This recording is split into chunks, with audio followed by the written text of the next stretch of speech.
Hello, everyone. Welcome again to another episode of the Property Pros podcast. I'm Mark Goldwich. I'm Peter Laframboy. We're both public insurance adjusters in Jacksonville, Florida, but we're interested in all things real estate.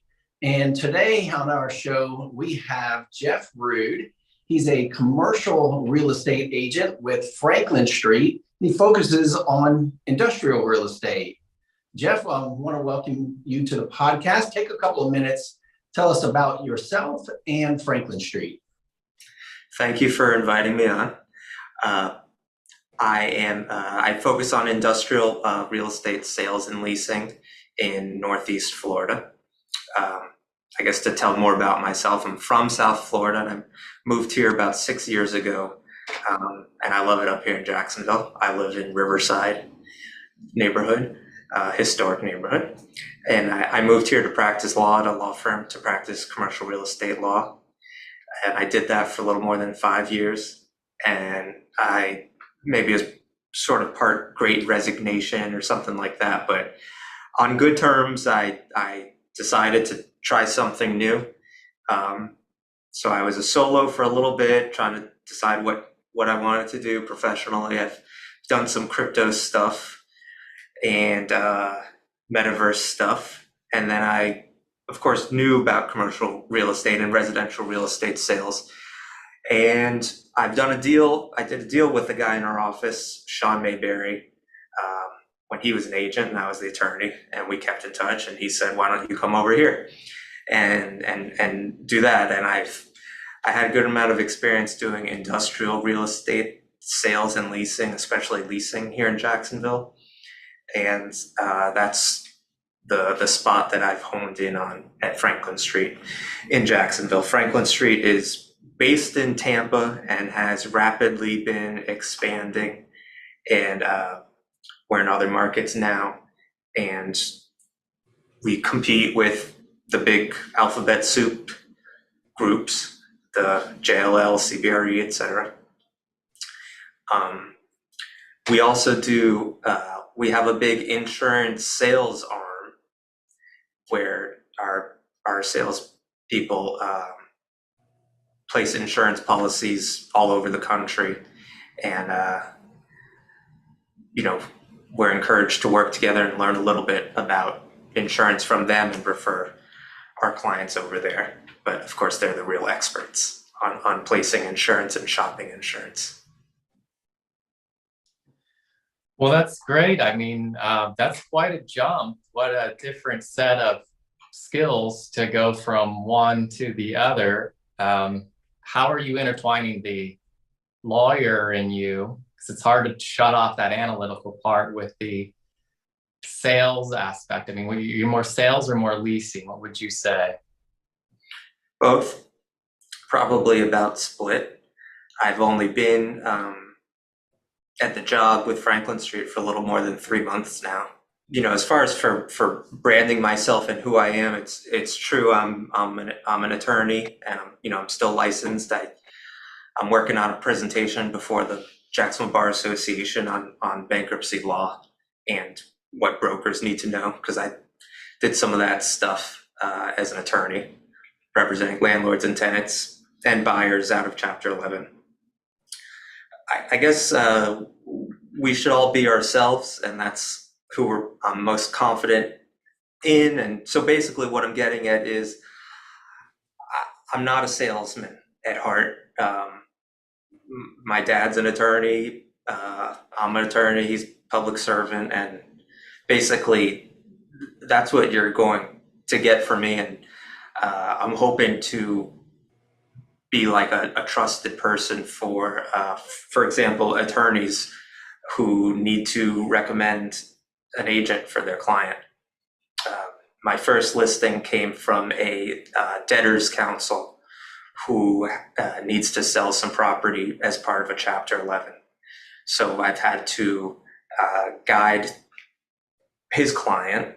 Of course, it's clear I'm not the attorney, but I've spoke to his client and importantly the buyers to explain the process and actually the advantages of buying an asset out of bankruptcy. And we received the sale order. Yada yada. So basically, that's my goal. I'm not going to be the slickest guy in the room, but I'm going to be able to execute uh, on tough deals, and I'm going to be able to help monitor the attorneys for both sides. And a lot of what you do, especially as a younger attorney, are focused on title insurance issues. And so I think I'll be able to, uh, and I've seen it already, helping clients develop land and think about title issues and easements from the beginning, both ones that may be in place that will affect the property and what they'll need going forward. Is it common for commercial real estate agents to assist in obtaining insurance for the property owners? No, I'm not. I would recommend that our clients, if they're looking for insurance, to contact, or I'd put them in contact with the people at Franklin Street. But even as an attorney negotiating leases, I tried not to opine on what kind of insurance they should require, or I shouldn't say what level of insurance they should require upon their tenants. So it's funny, people get very much, because bankruptcy is an example of this too. Like attorneys, when they hear a bankruptcy issue, they say, I don't want to know, like, I'm not going to help you on this part of your transaction. Like, you got to go to bankruptcy lawyer. People get very nervous about counseling in that aspect. And similarly, that's how I feel about insurance, because I know it's such a sophisticated world. When I practiced law for a year before coming up here, and I practiced in the insurance regulatory group at a law firm in Miami, and that was mostly focused on life insurance and annuities. But I got to learn a little bit about insurance product development, and there's a lot of smart people in that industry, and it's not like going to a deli and asking for a turkey sandwich or a pastrami sandwich. It's like, these are sophisticated products, and there's a lot of thought behind insurance that most people don't have to know about. But I know y'all know about it, at least on the adjusting side. Maybe not on. Well, here's a question for you: do you help people, maybe when you're counseling them through a claim? Do they say, okay, next time, once you get your building back in shape, this is the type of insurance you're going to want to get, or this could have helped make this process go smoothly? And in that case, do you counsel on how to place insurance?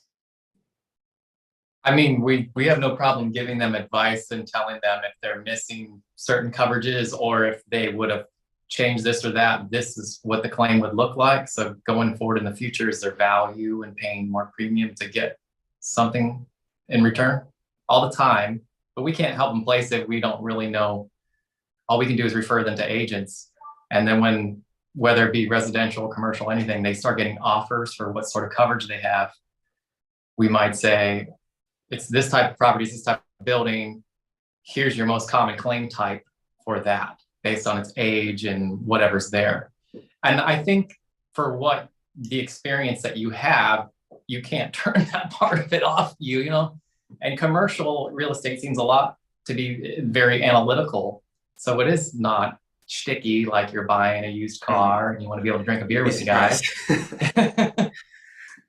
You want to be able to trust that they know what they're talking about when it comes to the details, and then help them, work through all the technicalities. And that way I can see the similarities, but it is still, I think it's pretty cool background for you to transition to this, and probably make some of your buyers and sellers and tenants and everybody feel better because you have that experience, right? The something that I've really learned more is in sales, you have investment sales, people selling and buying property to make money, but then you have owner operators and landlords and tenants who need to make sure the space works for their business. And that's a big, that's what we do in industrial real estate, is making sure the property, has the right layout, the right amount of dock doors and bays, the big enough truck court, all that kind of stuff, clear height, zoning, to make sure they could actually operate their business. So the only way you could do that is to talk to them and get out into the field and put on boots. I don't have steel toe boots. I have regular. I need to get some good ones.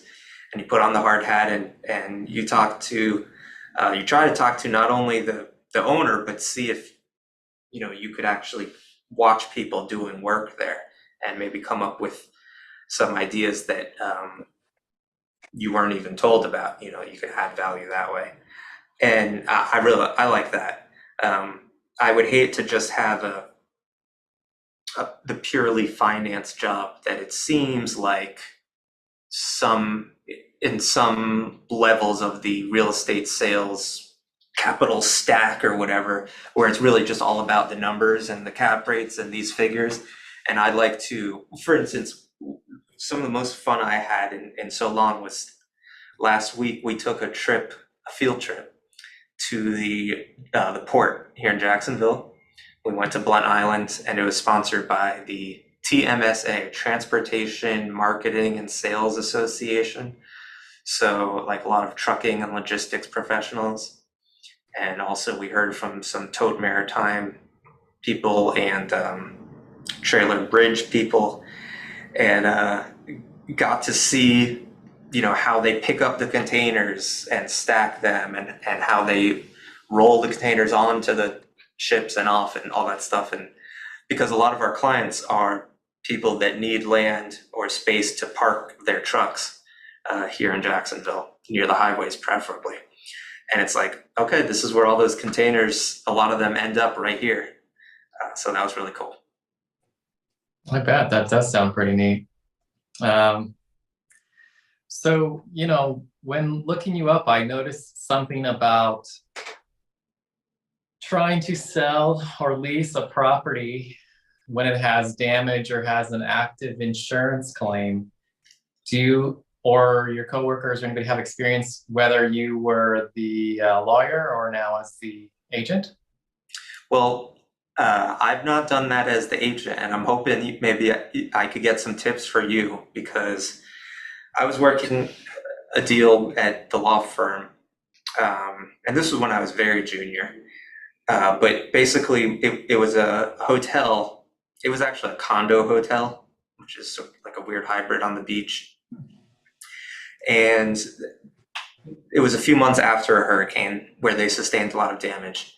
And you have the unit owners within the condo hotel, and then you have like the shared elements of the hotel. And so there's different types of insurance on all these different things. And the seller wanted to sell the hotel, the buyer wanted to buy it. They were pretty close on the price, but there was some insurance money in already from claims to make repairs in certain accounts, being held there. And then there were some like outstanding claims, basically awaiting money. And then there were probably more claims to be filed or whatever, initiated. And then it's like in the purchase and sale agreement, the contract, which in that level, we don't use like the Florida form. There's like a form contract for purchase and sales. They call it like FAR-BAR, or what you would use for residential. In big commercial real estate deals, they're bigger contracts, and they just look a lot different. So basically like 10 pages of it were to try to figure out how to deal with this insurance money, and even like who has the right to make the certain claims, like who's the one that talks to the insurance company, all that stuff is a mess. And it's not like people have like these, we were all Florida real estate attorneys. So if anyone would know how to do this kind of thing, it would be us. And it was still a pain. How does that sound? It was that, I mean, at that time you could assign the benefits of the claim to the future buyer. It happened a lot during Matthew and Irma and even some of these other subsequent storms. And it's funny, as we're talking right now on this podcast, they're in Tallahassee changing legislation so that you can no longer do that. So when storms do hit, like they've hit in Southwest Florida or the Panhandle or any other spot, and you're in the middle of a transaction, it's going to be a real headache for those sellers and buyers. The buyers are just going to back out. The sellers are, if they're in a financial pinch, is going to spiral it out of control, because it used to be that the seller could write down the value of the sale and assign the benefit of the claim and the policy and the specific claim to the buyer. The buyer then has the cash to buy it, the cash to fix it, and just seeks recovery for the physical damage from we think the legislation will pass that it will effectuate that, and that will really mess up, because there was an apartment complex I worked for in the Panhandle, and he had people sniffing around him wanting to sell it. They were actually going to go to closing the week of Hurricane Mike. Said, you know what? Let's let this thing pass and see what happens. And the complex was right next to Tyndall Air Force Base. So it sustained really heavy losses. And the buying group was still interested because they knew that the benefits could get assigned. And so I think a month or 2 months after the storm, they came down, maybe within a month. They came down and they looked at the complex, but then they saw how devastated the infrastructure was, like the rest of the area, to see if they were still interested. And ultimately they said, no, it's too long for that entire community to get back to normal.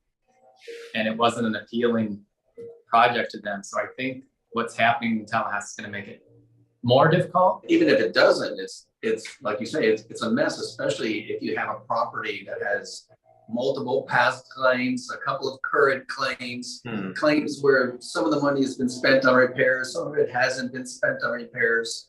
I mean, yeah, you could be a long time, untangling that wire. If then there's almost amazingly, this is the simple question of knowing how much of that claim you're actually going to get. It would be one thing if everyone knew that, okay, at the end of this process, the insurance company will give you whoever gets it, $800,000. But if you're a buyer, you need to you're basically the seller's not going to give a representation warranty. Like, we know the insurance company is going to give you $800,000. And then the insurance company is not going to be like, we're working on it, but we're pretty sure we're going to give you $800,000. So it's basically just like a big a guess from the buyer on how much the claim is worth, and then they should, yeah. So to me it sounds like opportunity for I mean, as always, the rich liquid person wins. So if someone can take a chance on buying damaged property in an area that they think is going to come back to life and doesn't need the money right away, return on investment. I wonder if there's like a group of folks that specialize in that kind of thing. I know people like buying, troubled loans for whatever reason, because they thought the management was just bad. But it's there right now. So, I mean, just as we're talking right now, there's plenty of businesses and people mulling over that decision right now in Southwest Florida. I work for somebody on Sanibel, and he's doing the same thing. You can't figure out what the actual number is that you're going to get from the insurance company, because we don't know how bad they're going to fight you. He knows in a range what he can get for selling it as is without putting it back together. Mm-hmm. And they're trying to make that decision. So, I mean, same thing. People that are on some of those older, smaller shopping centers that are in some of those small cities that are damaged, they want to get rid of it. They got a claim. It's there. It's definitely there. So for you and your teammates and people in the industry that there are people going in and buying that distressed property up because they don't have adequate insurance. They don't want to put up the fight. There's always real estate opportunities after these things. So you were talking about, is it current legislation, or is this in the administrative, side, like the Office of, what is it? Office of Insurance Regulation? What's the state? Yeah. The Office of Insurance Regulation, I think, is part of the Department of Financial Services that generally, is over all, the insurance matters in Florida. But there's a special legislative session that started yesterday, and that's what they're doing. They're looking to come up with this insurance reform under the theory that it will save the property insurance crisis in Florida that's causing all of these insurance companies to go out of business. And so the idea being that they're going to legislate the crisis away somehow magically. I'm aware of, and I've read, I don't know if it was the Florida Bar that published one of these, but and I get, like, for instance, action line, like different things from the Florida Bar. Mm-hmm. But there was a whole summary about what are the issues, why is Florida in such bad shape? Is it all just because of the plaintiff's lawyers and because motions to dismiss are too difficult in Florida for these people that just knock on roofs and say, or knock on homes and say, oh, we need to repair your roof. But you're saying this special legislative session will include language concerning what we're talking about, which is the transfer of property that's currently subject to a claim? Yes. Who knows? I know this changes all the time, what's going to be included in a bill, what's not. But that's good to know that this type of issue is being addressed. Some clarity. It directly affects you in that the assignment, they are outlining assignments, I'm pretty sure, as a part of this. I'm not sure if it's this kind of assignment or if it's the contractor. The most common assignment that the insurance industry is concerned about is when a contractor gets an assignment of benefits from the policyholder, because historically, over the last several years, what would happen is you would have an event, water loss, fire, storm, whatever it is, and the contractor would come up and say, here, sign this. This will let us deal with the insurance company for you, and we can go ahead and start the emergency work now without any money from you. We're going to bill it directly to the insurance company. The property owner, policyholder, signs the assignment of benefits, which, unknowns to them, it gives the contractor all of the rights under the policy. And so they not only have assigned those benefits that cover the tarping of the roof or the water extraction, but the entire claim. And sometimes you would have 2, 3, 5 contractors getting assignments of benefits on the same claim, and the policyholder doesn't know, and they assign every one, and really only the first one counts because that's now who controls the claim. And then regardless of how the claim shakes out, whoever has the assignment of benefits can hire the attorney without regard to the policyholder's wishes and sue the insurance company. And that's what they were doing in just huge numbers. So the assignment is all claims, and then you get a chain of people working on, different types of contractors to work on different fixes to the home, thinking that they're going to get paid because, the roofing guy did some work first.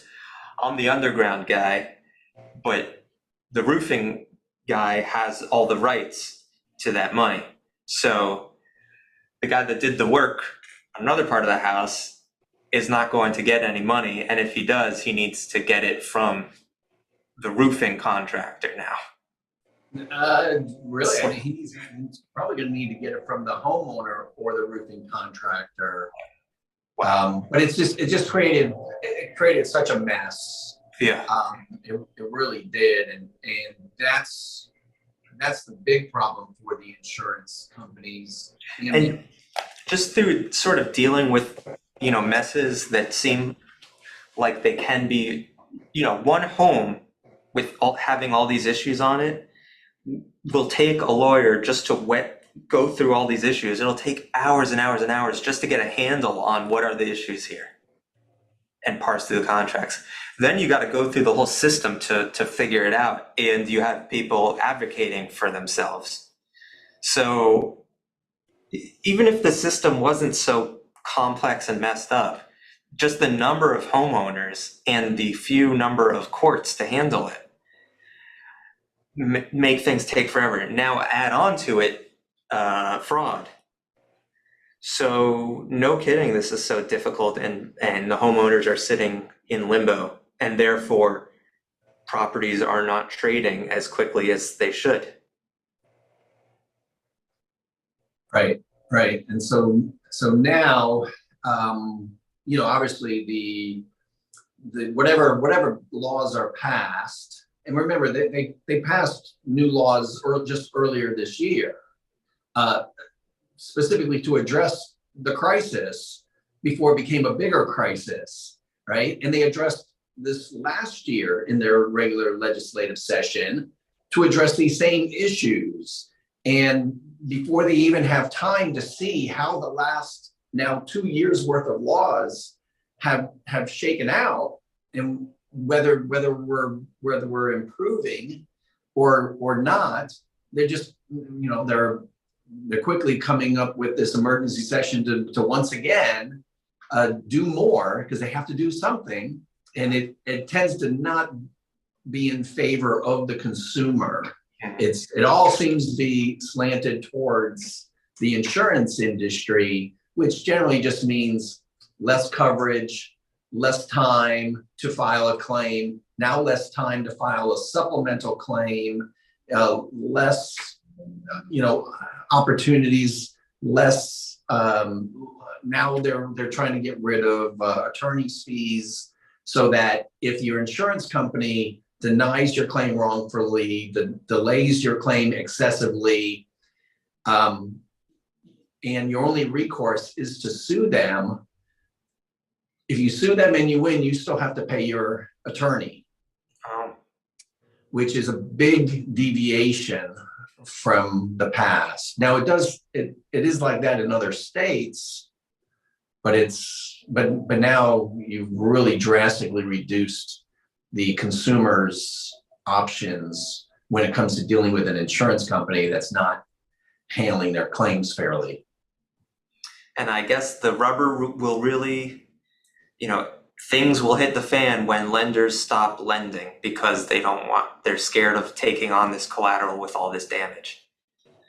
But as long as the banks continue to lend, because they're guaranteed by the government for residential stuff, the insurance companies will just be able to keep doing this kind of thing. Because, right, the banks debt drives all decisions. So. Interesting. Wow. Yeah. I mean, well, Jeff, this was fun. Thanks so much for being here. Is there anything else that you want to get out to the public about you and about Franklin Street? How can they get a hold of you? Well, you could go on franklinst.com. Franklin Street is like a street in Tampa where the company was created. You could also call or email me. Here's my card. 904-364-4043. We have some listings publicly and some off-market stuff, of course. And even if you're not ready to buy or sell or lease, I'd still like to learn about your property. Come over and visit your property and see, how we could help. That's cool. That's a little different. You don't usually hear, even if you're not actively looking to list or sell, let me take a look at the property. You can then become more familiar with the property. So even if it's years down the road, now they decide, hey, now I'm interested in maybe listing or selling it. They remember that one agent that was actually interested even when they weren't looking to sell. Yes. And it helps when you're working on nearby property, you have the intel on this neighbor. So it helps in creating comps for the whole neighborhood with each property you see. Cool. Well, Jeff, thanks again for joining us. Folks, if you're interested, we're going to have Jeff's information on the screen. Check him out. Check out Franklin Street. And if you're curious about what other real estate professionals have to say, check out some of our other episodes at Property Pros Podcast on Facebook and YouTube. And we'll see you again next time. Thank you.